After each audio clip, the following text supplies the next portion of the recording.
can talk me in off the ledge because every day brings more depressing news. The stock market goes down. You know, there's the stimulus package. There's all this stuff going on. There's the A-Rod stuff over the weekend. Now there's Miguel Tejada today making a plea bargain. It's springtime. It should be the time of year when, you know, everybody's... It ain't springtime yet, just because it's 67 degrees. It's close. Pitchers and catchers report. I call it springtime. Well, yeah. And instead, give me a reason to hope. You're saying, I'm saying it hangs over baseball. The baseball season still starts on March 31 or April 1. And guess what, Cindy? The only people who don't seem to recognize that will be media people. Because everybody's going to the games. They're going to go to the games in record numbers again. They're going to go to the games in record numbers in New York City, in Yankee Stadium. Oh, in the record new stadium, numbers. There will be a seat all year. It's a new stadium. They're going to draw nearly 4 million people. Well, they got all these high-priced people. I don't care. They got high-priced tickets, too. And they're going to go to the games. And they're going to go to the games at the new Citibank Field or whatever it's called in New York. So in New York, 8 million people, where all these steroided people live and play, they're going to get 8 million people to go to 2 ballparks. And so people, you think, really feel they're going to say, oh, I'm depressed because Tejada lied to some federal investors? They don't care. But it's not just... They don't care. It now appears to be everyone, as Lance Berkman was saying. Lance Berkman also... Everybody is guilty by association. It doesn't matter. That's where Lance Berkman is very smart, the big Puma. It doesn't matter. People are going to go to spring training. They're going to go buy their beer and their brats in Milwaukee and Chicago. They're going to go to the games in St. Louis.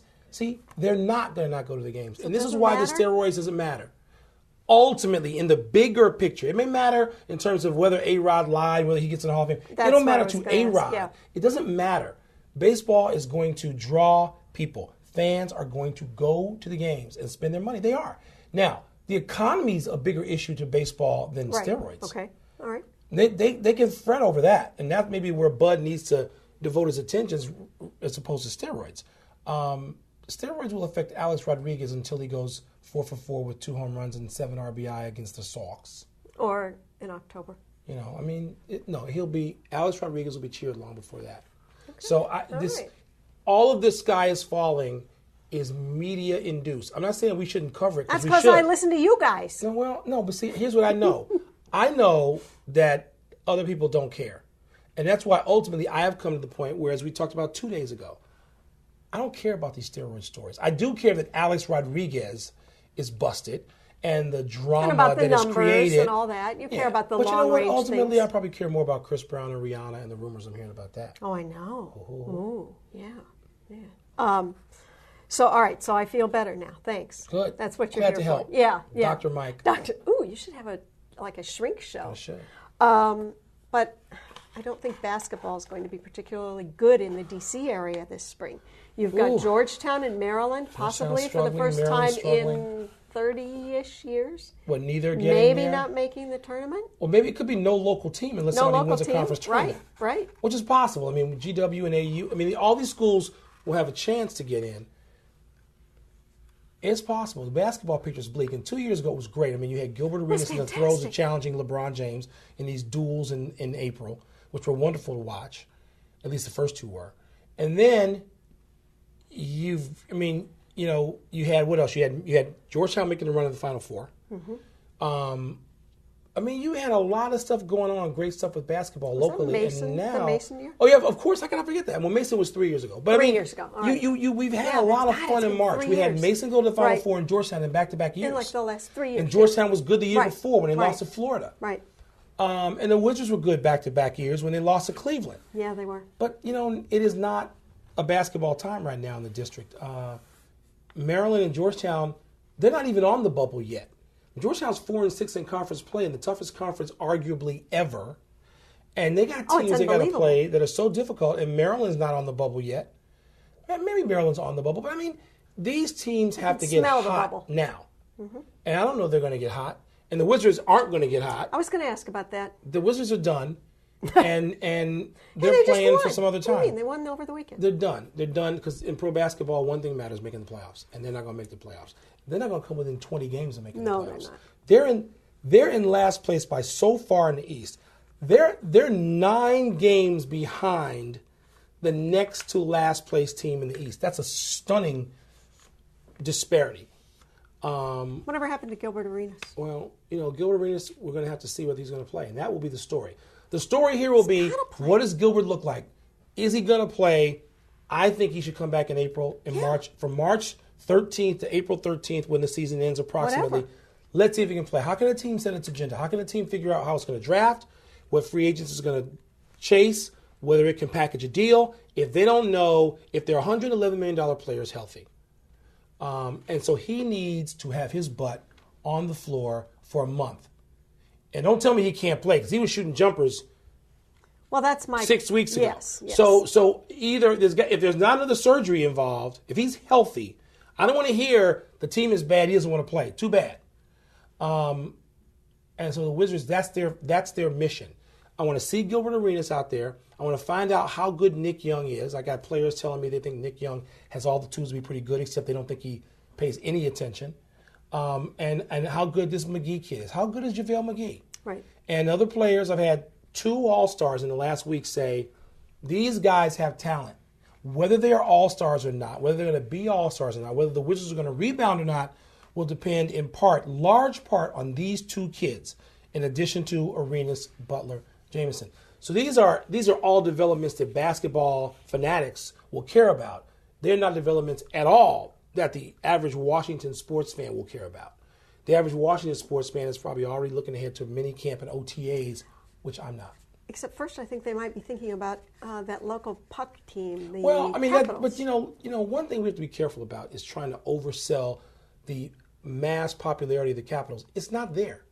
No matter how good Alex Ovechkin is, and he's great. He's fantastic. No matter how good the Capitals are to watch, and they're fun. Okay, they've got at least three terrific players, maybe 4, and they can win the Stanley Cup. Washington is not a hockey town. It's never going to be that. It'd be close to. It's never going to be a hockey town. Never. First of all, I want the demographics alone. Washington, D.C., not metropolitan Washington. Washington, D.C. is still 75% black. Black people don't play hockey unless you grew up in the Midwest. You played in Chicago, you played in Detroit, you played in St. Louis. In Washington, D.C., if Alexander Ovechkin walks down Georgia Avenue, no one knows who he is. That's the truth. Now, this is something that very smart marketing people with the Capitals, and Ted Leonsis is fabulous at this. They have to figure out how to sell Alex Ovechkin to a greater slice of Washington. And this is a basketball town, not a Wizards town, a basketball town, and it's a Redskin town. And those two things don't have to be sold. What happens when Georgetown's going well? People buzz. What happens? You don't have to sell it. You don't have to create it. You don't have to market it. What happens when Maryland's going well? Sure. Buzz. What happens when George Mason went well? Buzz. Huge buzz. The Capitals have been going well for all season. But it's not a hockey town. We'll see. Especially when spring comes and there's nothing else. When spring comes and there's nothing else, people will go and they'll say the Capitals. It's not going to be the Nats. It's not going to be the Nats. and I will be very happy for the Capitals. The Capitals have to build an audience. You don't do that in 1 year. We've already seen this. They went to the Stanley Cup Finals in 1997. What happened in '98? Yeah, that's been a long time ago. So the same thing happened. The same dynamic wasn't the same. It wasn't the same. Of course, it was the same. They went to the finals. They fell off the table.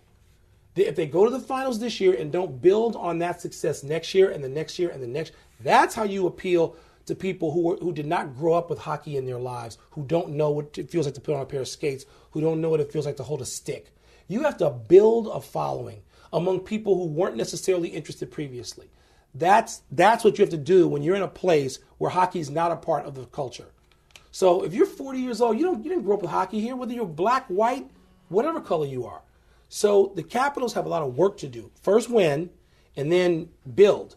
But it's not going to turn into Hockey Central, I think you're going to have a lot of people wearing red. They wear red because that's what Washingtonians do. They put on the colors. They don't know what the hell they're watching. Oh, they don't know.